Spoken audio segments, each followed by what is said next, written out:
Hello, good morning. I'm just going to turn this up. Hope everybody's well this morning.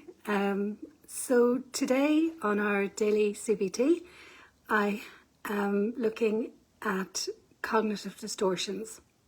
So these are a term used by some therapists or some researchers into CBT. Another term that's used for it is unhelpful thinking habits, which I prefer. It's kind of more explanatory, I think.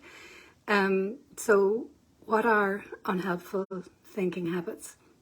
So over the years, excuse me, we all get into patterns of thinking based on our experiences, based on our values, based on a lot of things.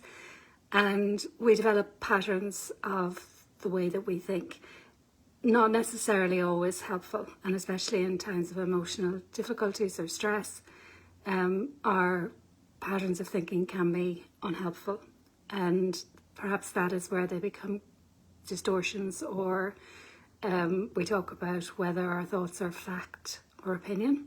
So some of the common cognitive distortions or unhelpful thinking habits are things like catastrophizing, so believing that the worst will happen; mind reading, believing that we can read minds and that we know what other people are thinking, and usually that's in a negative context; labeling, so it is this way type thinking; emotional reasoning is another one where it feels bad, so it must be bad.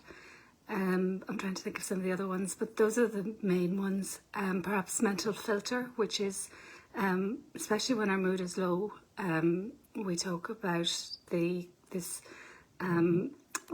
dark sunglasses or a dark outlook on things, so that kind of mental filter where we take in information and we view it negatively.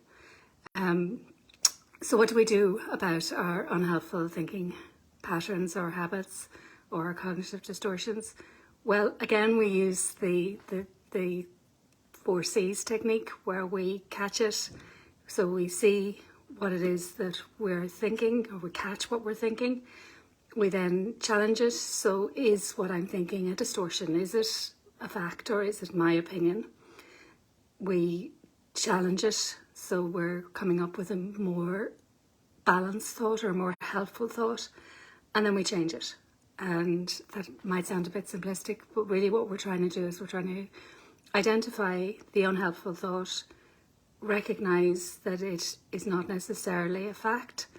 Then we, from there, can come up with a more helpful thought, and then we change that thought. So I hope that's helpful. Thank you for listening to me today, and have a great day. Bye for now.